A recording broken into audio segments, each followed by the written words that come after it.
Welcome to another edition of Launch Trajectories from the Abington Launchbox at Penn State Abington. I'm Peter Hornberger, the director of the Launchbox here, and I'm joined by some students, some past students and their friends that developed a business that has created some new content. And we wanted to share that with you as part of Penn State's Startup Week for 2022. This is a time where Penn State gathers and we feature a lot of the entrepreneurial and innovative community that we have all across our state. And we're really proud to be able to feature some of our students and some of our alums in this week and in this episode of Launch Trajectories. So as we get into this, let's introduce the team from Antler.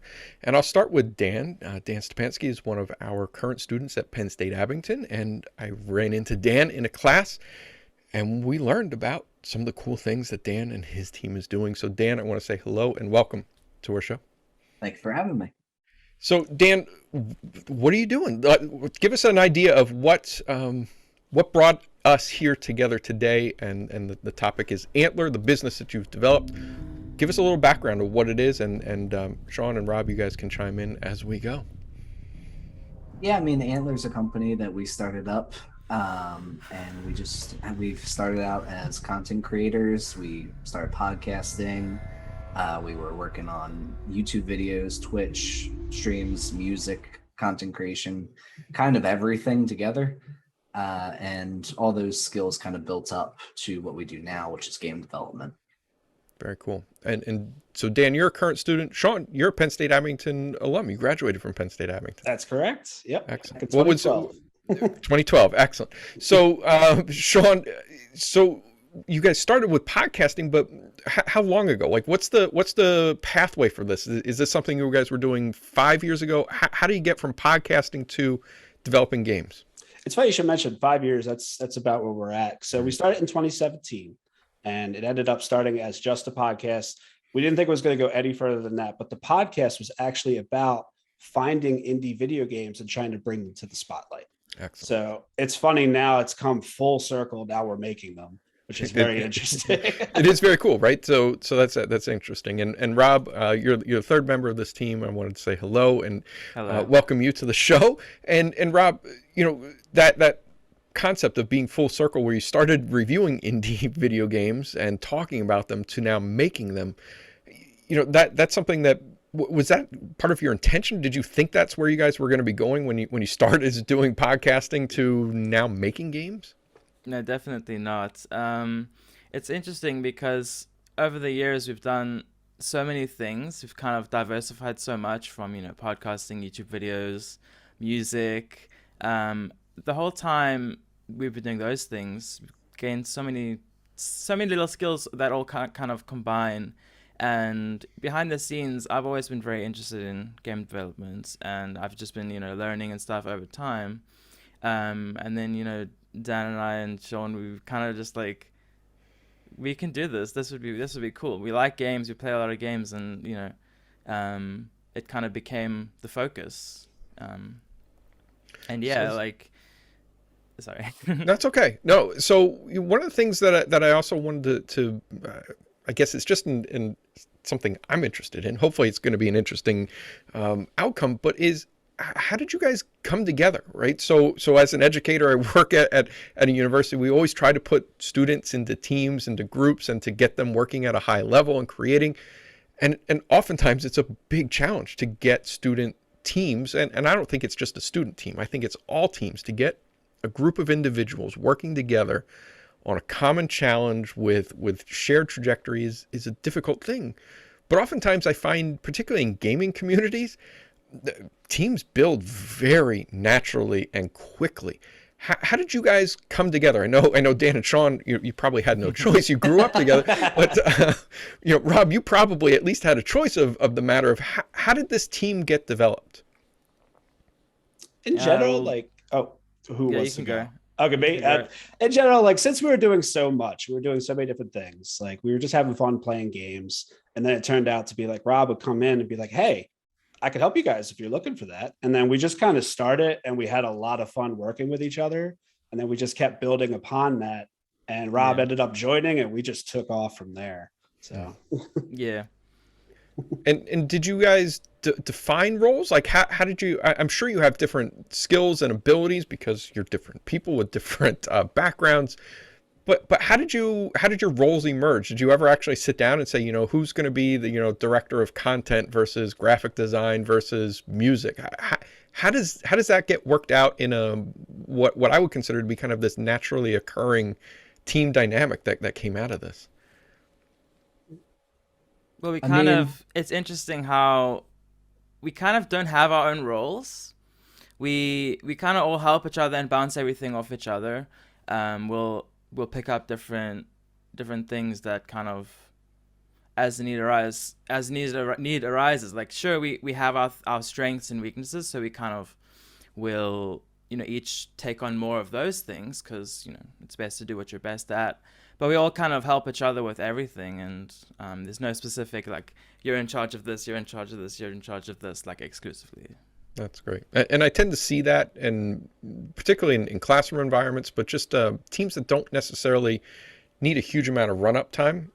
It just kind of happens. There's a flow, and everybody kind of just fits in, and those tend to be, at least for me, the most fun teams that I have to work on. And I know, Sean, you mentioned you guys have fun. Like this is part of it. So I'll start calling on people so that I don't give you guys the weird, I just toss a ball into the middle of the room and say, here, somebody jump on this. And it's me being a bad host. So I need to build some skills at that. But so one of the things I wanted to get to was also, where did you find inspiration for not only creating content, but now getting into the games, in the games that you do want to build, the games you are building.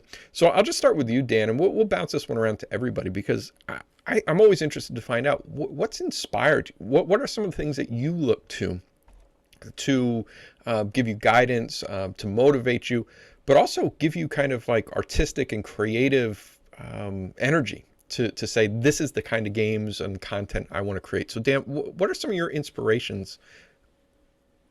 Well, I mean, we play a lot of games. So every single time we play a game, I think that we take in like what the feelings that we get when we play that game. So whether we are actually scared or we are actually just like very excited to be there, very competitiveness type of situation. And I think that we take those and we say, okay, well, how can we take this feeling and put it into our game? So we'll try to design things around feelings to enhance the overall experience. Very cool. Sean, how about to you? What are some things that inspire you? What are some things you learn from or gain energy by interacting with? Generally, like as we're playing games, I'll find things that really get me like excited and more interested about the game. And we'll kind of like hone into that. And it's like, how can we put our spin on this? Because we have so much experience doing other things and we have our own preferences. So, I mean, with horror, like our game is horror, like we're taking all the horror games we've ever played, and we're just kind of finding what we like the most. And we're trying to create the best user experience for the end user, the player that's going to be playing the game, what they might like, what we like, and going from there. Cool.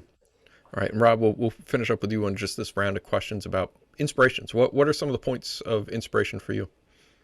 Well, for me, I've always been a very creative person. Ever since I was like in high school, I was very interested in music production. I would kind of listen to artists, and I always wanted to kind of figure out, okay, well, that's cool, I like the music, but how do they make it?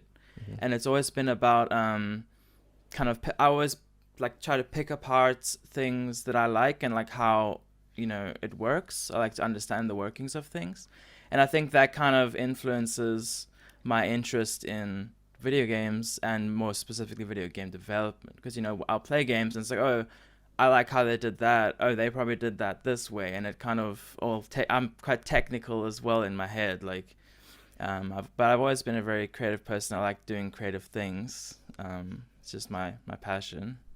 Yeah, so actually, Rob and Sean, actually all of you mentioned this kind of deconstruction, right? So you're taking bits and pieces from things that you like, and then reassembling them into this new creative outlet, which is actually one of the foundational definitions of both entrepreneurship and creativity. There's a couple of different branches, but one of the branches around what is entrepreneurship is this kind of creative deconstruction of taking things that already exist, breaking them into some of their elemental parts, keeping the things you like, discarding the ones you don't, and reassembling them into this new thing, which seems to be what you guys are doing at Antler with the music, with the graphics, the visuals, but also the storytelling and the challenge.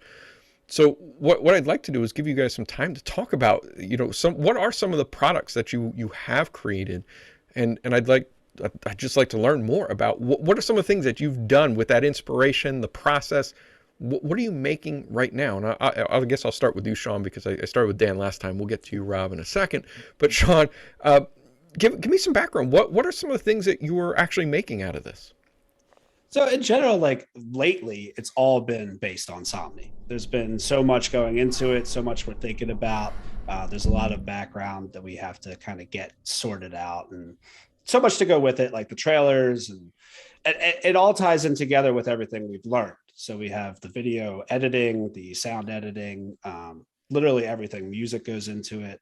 So coming into that, it's just, that's what we're focused on. But we've also done like music and stuff like that. It's been a really fun time, especially like creating the music. Like Rob's just kind of tearing it up over there. He'll send us something. We'll be like, oh, this sounds amazing. And then we'll just keep going. We'll keep adding to it. Just keeps getting better and better. It's just so much fun.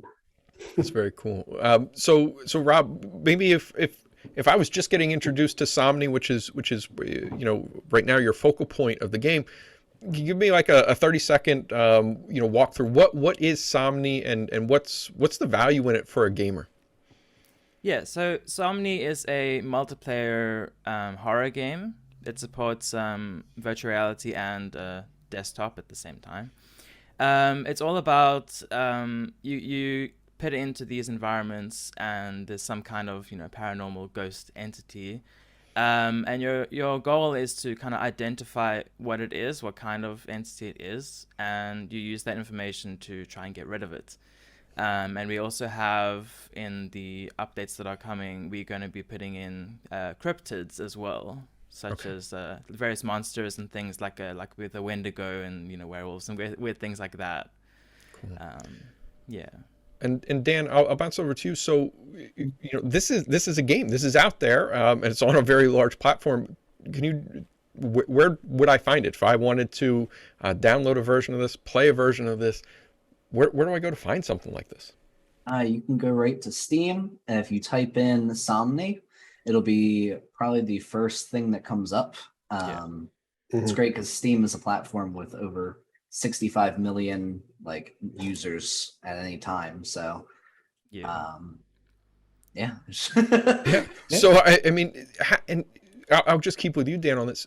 How did you get there? Right. To me, looking at something like that, right. This is where all the biggest game publishers have content on there, lots of content on there.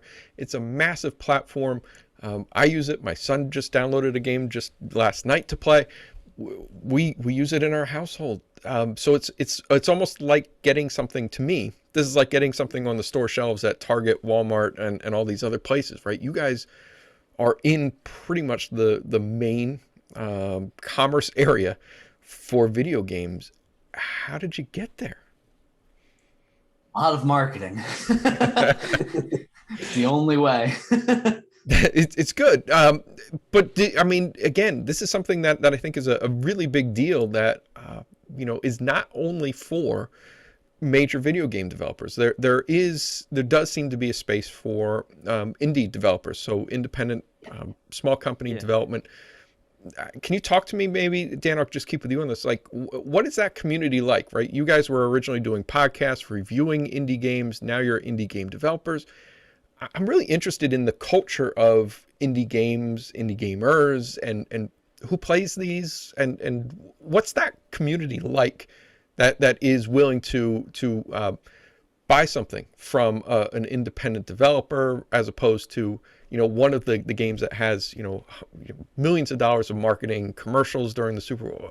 what's the draw to indie games for you, and how are you guys maybe tapping into that community with Somni and probably some of the other things you will be developing soon? Well, with AAA games, you kind of always know what you're going to get, and not really too much changes with them. But with a indie game, you kind of never know what you're going to get. It could be the best game you've ever played. It might be the worst, but you play it and you will hone in on that. A lot of content creators play indie games because it's, again, you just never know what you're going to get. You're sharing your own experience with your audience. And if we as developers are able to make that experience fun for not only the person playing the game, but make it fun to watch, then I think that really helps out kind of everybody, both the content creators, their audiences, and us, because, you know, they're having a great time.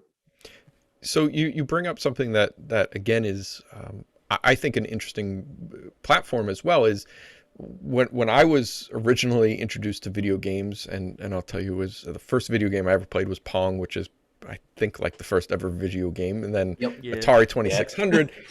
So, you know, that's how old I am. There you probably can't see, but there's gray in the beard. There's no hair, so you can't see gray hair. But I've been around this for a while. But there's also now, at least I think, and Dan, you're mentioning some of this, so I'm going to toss this over to any of you, and we'll see how it goes. But you also mentioned the value of content creators playing your game so that other people can watch it, right? So now there's I think an extra level that has been created through Twitch and other gaming platforms, where there is an audience to watch people playing and to hear commentary. So you're not only creating games for individuals to play, but you're also creating games for individuals to create their own atmosphere, environment, and points of engagement with their own viewing audiences. You guys are probably at some of the forefront where you were podcasting and Twitch streaming. So how have you seen that that emerge and maybe even change how you guys are developing games, knowing that it may actually be also used as a medium for content creators to be engaging with their audiences? It really does help. Like, having done that before, we can put some stuff into the games that do help streamers.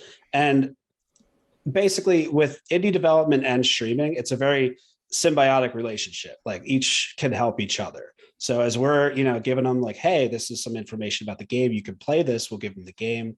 They'll bring it out to a whole bunch of people that have never seen it before. And if they're having a good time, all their fans are going to have a good time, so on and so forth. But as for what we put in the games, we could actually put little things that just help the streamer. Like, if you're going to have a room code to join their game, we'll have something that you can hide the room code. So this way, every one of their fans can't pop in and try to mess with them or anything like that. Little things like that, some little blockers that can like block out the screen for a couple seconds, anything that could help out the streamer. Yeah. So, you know, we talk about like target markets a lot in general business, customer segments, but having some value that you're creating specifically for streamers, where, again, if they're streaming to an audience of 100 people, they need a room of 5. Maybe they want to open it up to 5. You can't just post that code, you know, up here and say, well, you know, join me, because you'll just get overrun and you won't get the people you want, and it makes the gaming and the streaming experience worse. So that really is you guys building a product for multiple customer segments, which I think, again, is a great reason why we wanted to bring you on here today during Startup Week to just show that this is not only complicated as far as the medium that you're creating in, but you guys really have a multi-tiered dynamic business model that's running behind all of this that I think is a great story to tell, that this is something that you don't have to have 20 years of experience to be able to do this. You go out, get started today, because it's only going to accelerate the development process as you proceed. Good. So a couple of other things. There's lots of other things. I keep saying one. I need to be a better host at this, but Rob, I want to jump over to you. I know you were talking about the creative side that you have. What were some of the creative outlets that you were doing? Were you someone that during class, you tap a pencil because you maybe were hearing a beat in your head? Were you drawing pictures? And it's just again, inquisitive. I want to know what are some of the things that you were doing maybe at a young age that maybe at the time we would have just thought, all right, this is Rob just doing creative stuff. But now that you might look back, what are some things that maybe you could observe in yourself as a young child that maybe you were already on this pathway to being a content creator, developer? What are some things you saw in yourself maybe years ago that would give you clues to this might be a pathway you're on as you get older?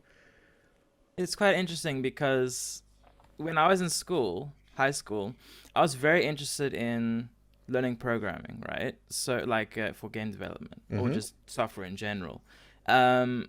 But because I wasn't as good at like English, not English, but I wasn't that good at English anyway, but math especially and science, I wasn't very strong in those. But because I wasn't doing well in math, the school said, oh, you can't do programming anymore because you're not good at math. You're not allowed.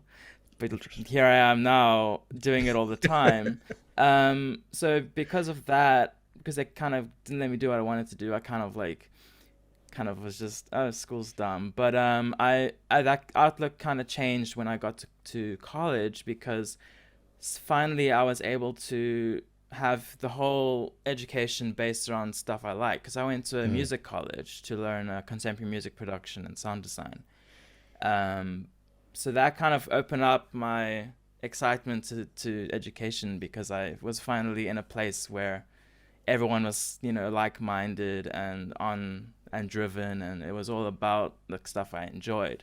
But when I was in school, I would always take my computer, like my laptop, to school. In like break time and like lunchtime, everyone's like chilling and playing and stuff. I would be on my computer kind of making beats and like just doing random little music things. It was just always experimenting with things, learning more and more and more, whether it was music or programming or anything. I've always been just kind of self-taught on a lot of things. Yeah. Yeah, no, and Dan and Sean, you guys both had shared experience at Penn State Abington. So I also want to get some of your perspectives. What resources did you guys tap into, not specifically from Penn State, but how did you guys develop some of the skills that you're now using on a daily basis to not only develop games, but also that culture that Rob was just talking about of, if I don't know how to do something, I'll just experiment with it. Like, let me get my hands on it. Maybe I'll break it, but you know what? I'll start over and try again until I get to where I need to be.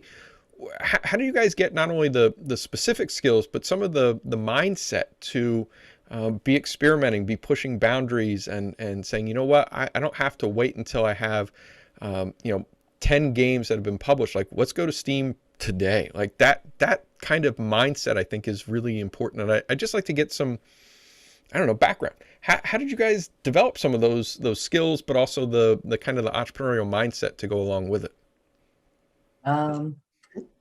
So I've taken a lot of digital art classes, both in high school and in college.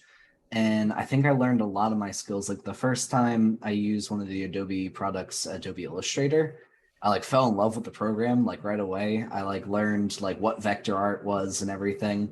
I just decided to in my free time, I was just going to keep on making logos, making just anything. And then that brought me into Adobe Premiere, Adobe Animate, and I started animating things. So I personally like doing a lot of the art stuff, even the logo and everything. All that's in Illustrator, Photoshop. All the Adobe products were a very good learning, something to learn to kind of get where we all are as well. Good. And Sean, I'm going to come over to you in a second, but since we are talking about resources, I've got this Penn State logo up here. Dan's talking about these things. I also want to just mention, as of right now, we're in 2022, all Penn State students have access to the Adobe Creative Cloud for free. You can download this, you can make logos, you can edit videos, you can create music, you can do all this stuff. And Dan should know, hopefully, because he's in one of my classes, that I embed this stuff into every single one of my classes. This is an amazing resource that Penn State community has access to.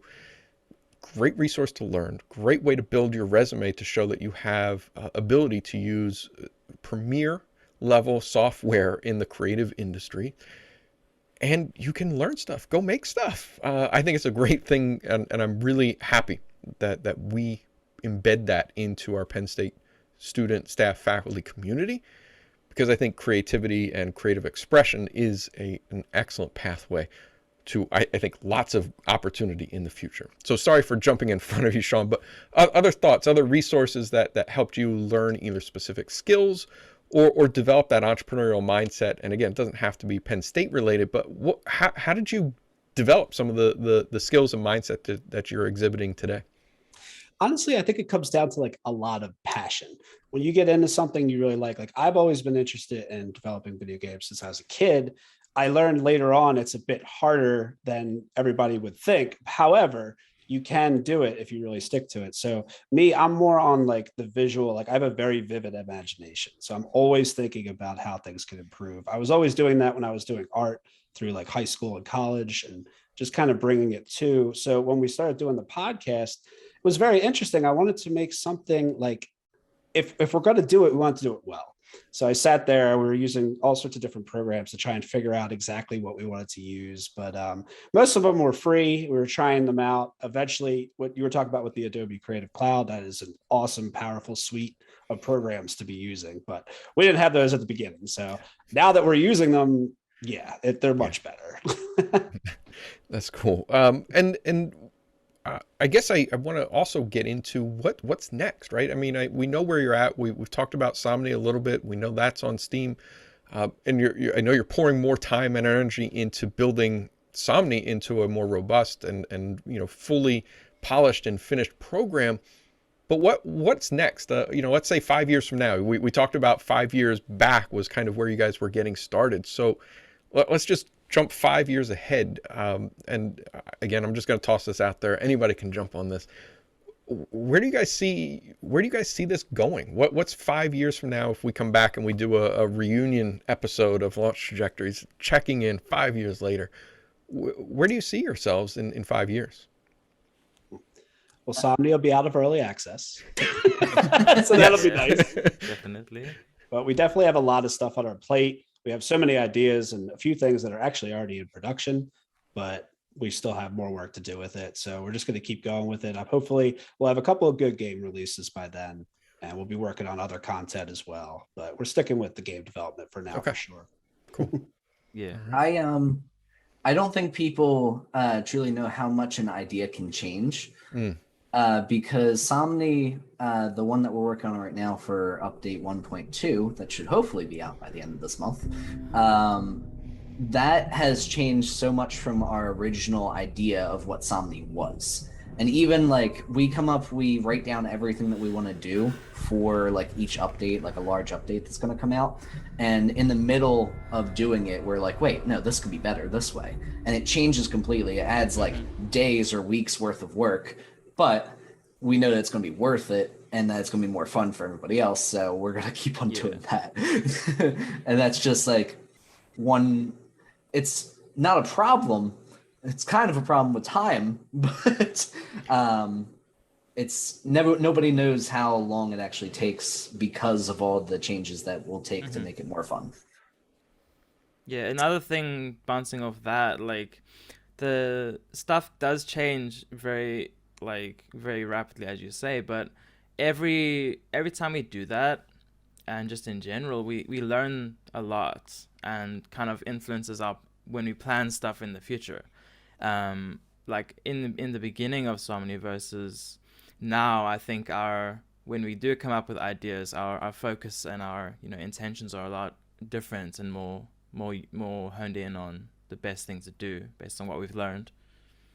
Yeah, so one of the concepts we talk about this is iterative design. So you're going to design something, you're going to get some feedback, whether it's yourselves reviewing the game.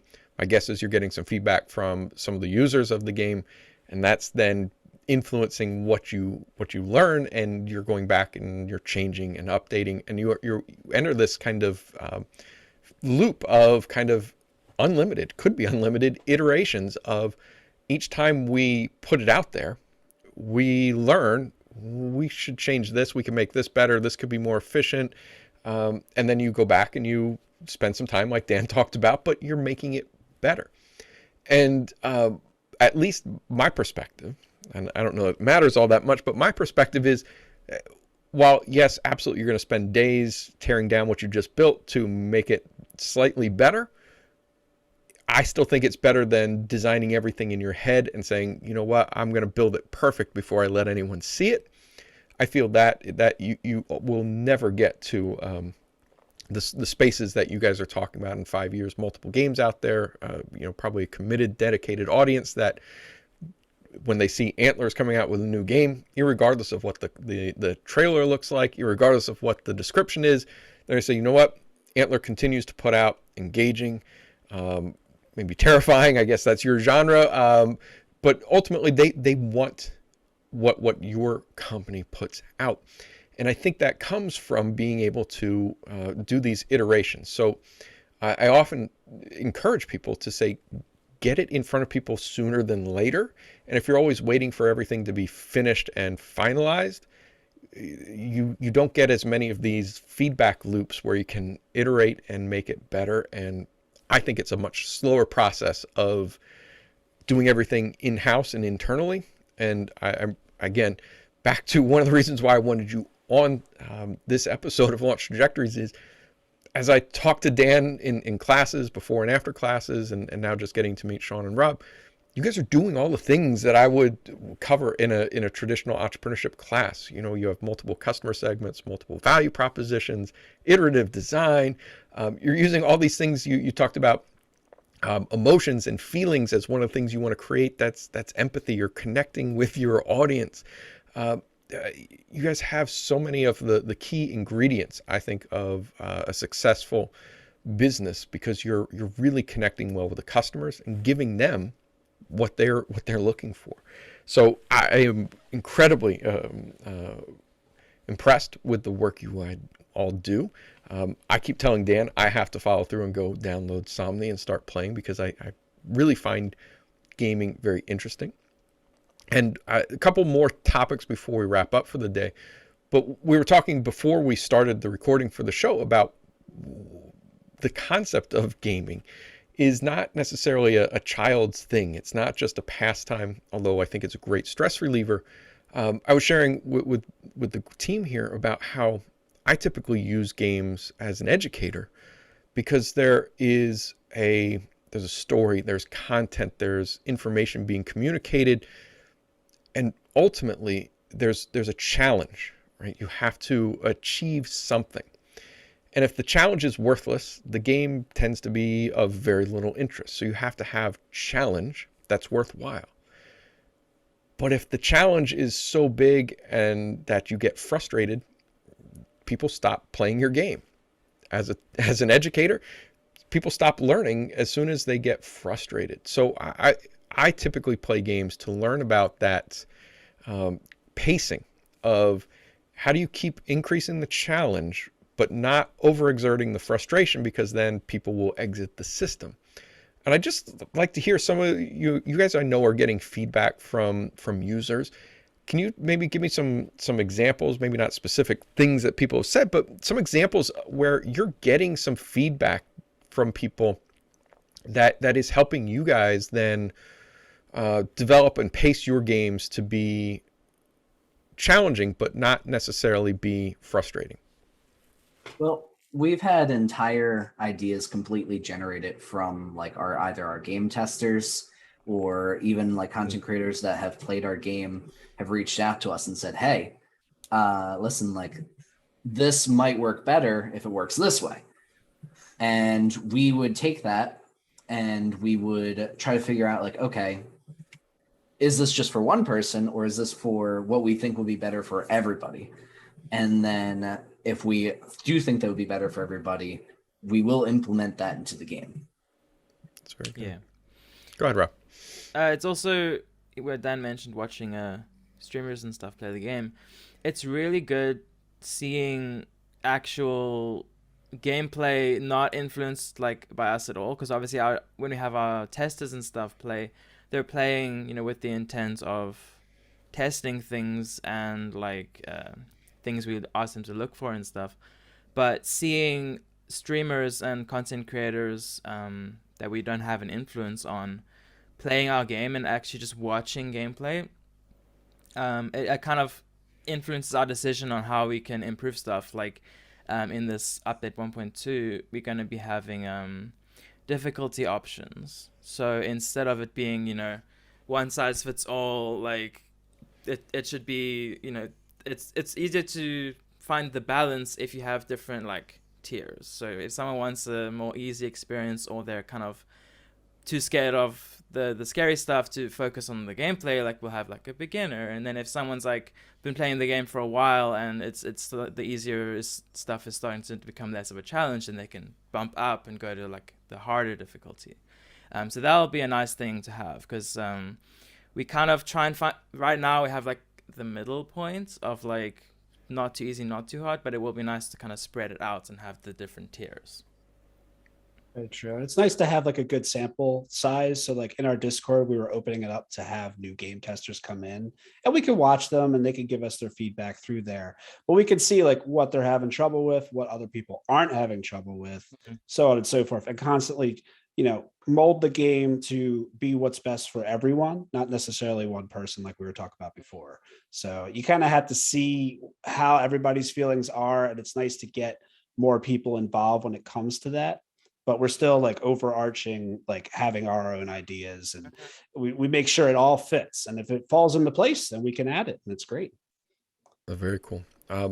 So one of my final questions, and I'll give you guys some you know, final thoughts and wrap ups. But again, the primary game is Somni right now. It's on Steam, which is the main kind of online marketplace to find many games, and you guys have Somni on that platform. You're still developing it as you go, but that's part of sometimes that's the interest, right? Being an early adopter of one of these games, you get to kind of give feedback directly to the developers like you guys were talking about. But one of the things that at least I think I noticed when I was watching some of the trailers for this is that this is a collaborative game, right? So you guys are to achieve success in the game, you're working potentially with others, likely strangers, maybe it's a group of friends that get on the game together. But I just want some of your thoughts on some of the different pathways that gaming can go down. One of them is it could be competitive. So there's you know, one versus one, many versus many, kind of competitive games. But then there's also a lot of collaborative games seem to be emerging as well. And I just wanted to get some of your thoughts on kind of that different style of game, right? There's still story, there's still content, there's still challenge. But collaboration, I think, is a very different kind of game, and probably requires a very different development process when you're looking for, it's a group of people working against kind of the program, as opposed to an individual versus another individual. So can you give me some thoughts on why did you choose that pathway, and how has that maybe changed some of the development that you have put into this, because you're in a collaborative gaming environment? Well, one of the first things is that it's really hard to do a multiplayer game that's horror and still have it be scary, because you're with your friends, you're not alone. So we kind of took that and we were like, okay, well, this definitely can't be competitive, because that's going to take everything off of the horror aspect, because you're going to be focusing on, okay, well, how can I beat this the fastest? Not, okay, guys, we need to go in here, we need to do this, we need to go slow and steady together. So that definitely influenced a lot of the game making process and just the overall experience that we want to give to people. Cool. Yeah, generally taking the horror aspect and putting that co-op part in, it makes it really fun, because you're taking an experience. It's almost like watching a scary movie with your friends. Like, it's more fun to do that. So you're going into an environment where it would be very, very scary by yourself, but you bring in a friend, it might be a little less scary. But our goal is to make it like Dan said, still scary for everybody involved and still make it a lot of fun. Because if it's just scary, they might not really want to play it. Like that's what you were saying before with gaming. You can't put too much on them. But if they get their friends in, they're also more likely to do things they wouldn't normally do too. So they might push each other to kind of like, oh, you need to go in that room. It would be funny. You know what I mean? Something like that. Mhm. But either way, it's a good time. All right, and one other thing, I guess it's my final question for you all, and again, I'm just going to toss it in there because I don't know. Like I said, I'm a bad host. I need to be better at this, so you guys can give me feedback. I'll iterate and become a better host after you guys tell me the things I did wrong. But what are some ways that maybe you encourage people to give you some of that feedback that is going to help your development? Are there things that you're doing to invite feedback? Are there, you mentioned, Sean, Discord as a platform that you have, a space where I'm sure some of the players can give you guys feedback directly. Can you talk to me about that environment that you guys have created to get feedback, or at least encourage or ease the access of feedback getting to you? There's actually a couple different ways. Like Steam has its own discussion board. It's kind of like the old school forums they had on the internet. You could go in and just post, hey, I was having trouble with this, or hey, what do you guys think about this? Did anybody else have trouble with this? Things like that. But our main source is we try to keep a pretty open mind.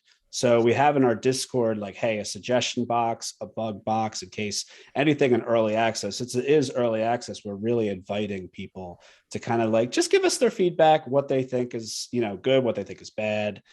If they ran into anything that really troubled them, we could at least go from there. And I think in general, the community has realized, they've been putting in their comments and things, that we are pretty open. We're very active devs, and they can kind of feel free to tell us things, and we'll go from there. Cool. Yeah, and it's nice to do it that way. I feel like, especially with AAA games, you'll go on their help or their support or forum or anything, and you'll try and get help or even just suggest something. They won't even listen to it because they just either not interested, or they just have their mindset of, oh well, there's too many people to listen to. We've been, as Sean said, very open with communication with our customers, basically, through Discord and through the Steam community discussions. But yeah, I think people are pretty engaged with those channels, and it's nice because, as I said, it's not always the case for people to be able to communicate directly with the devs on a one-to-one message. Yeah, absolutely. And it's something, at least I know I do, at least with some things in my life, I like to buy things locally. So if I can buy it in my own zip code, I will. And I really value being able to buy things from people I know, right? So if I need coffee, I go to Adam or Shane, who are the local coffee roasters in my community, and that's where I get my coffee, not from a mega corporation that again, as Rob mentioned, if I wanted to give them feedback, who would I send that to? And I'm sure no one would listen anyway. But I can go right to the people in my community, talk to them, and I think that there may be also a community that values that in gaming as well. And I think you guys are really tapping into that, and I hope that this trajectory that you're on continues. Thank you so Thank you. much. Good. Yeah, So, sorry. go ahead, Sean. I'm sorry. I was about to say, there's a lot of passion in the indie game development community. Like everybody that's working on their games gets really involved, and some of them, like, they might not want to, reach out to people because they're trying to show you their vision. If they're into it, like with us, we like to get more feedback so we can make it, this is a multiplayer game, so it's more based on what everybody's feeling. So something that's story based, they're pouring so much passion into it. We're all trying to do the same thing, and it's just a lot of fun, I think, for both streamers, the customers that are looking for games. They can actually get a hold of you, or they can play somebody's complete passion project. Nice. Good. So I'm out of questions, but if there's anything else you all want to share or get out there as we wrap up with our Startup Week 2020 episode of Launch Trajectories, I'll open the floor to you guys to just to say, what else? Is there anything else that we missed? Anything that is important for people to hear about Antler and your journey to getting to this point? All right. So maybe I'm not so bad of a host. I don't know. No. In general, I don't know if you want, like, say, the website or something. But oh yeah, that's a good point, right? So, so one of the things that I think obviously is important, you guys are here to share your story, but if people are interested, right? My hope is that this is resonating with someone. We mentioned Steam, Somni, SOMNI is the way you spell that. It's on Steam. Where else can people go to find out more about Antler if they want to dig in, learn more about your games, the development, yourselves as the indie developers? Where would people find out more about you all? Well, there's actually a couple. If the Steam page does have links to the website and other things like that, but the easiest way is the website because it has every single link I think that you could possibly need. There's a couple different ways to get there. There's Antler Dev, just Antler with DEV at the end, .com. There's the AntlerCrew.com. There's a few ways, but you could always just get there through the Steam page because that might be easiest for some people. You could just type in Somni and Steam, takes you right there. You scroll down on the right hand side, and there'll be some links there for you. But excellent. This is good, and I appreciate your time, Dan, Sean, and Rob, the Antler development team.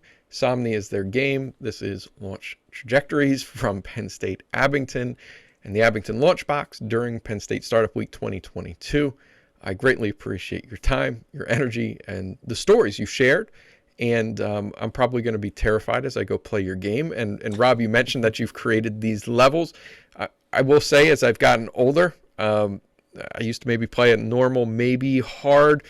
Now it's like, just send me down to casual, right? Like I want to get to the end. There. I want to get involved with the story. So I thank you guys for developing kind of a level for me. And but again, I really appreciate you guys listening to your customers, because I think it's going to help you guys as you continue to develop your programming, develop your business, but also developing your relationships with the different customer segments that you've identified, both the gamers themselves, streamers, content creators, and maybe even people like me that, I can play a game maybe once a week, so I forget what the buttons do, and that's why I can never really progress as much as I want, because I forget what I'm supposed to do, because I don't get a chance to play as much anymore. But I'm looking forward to checking out the game.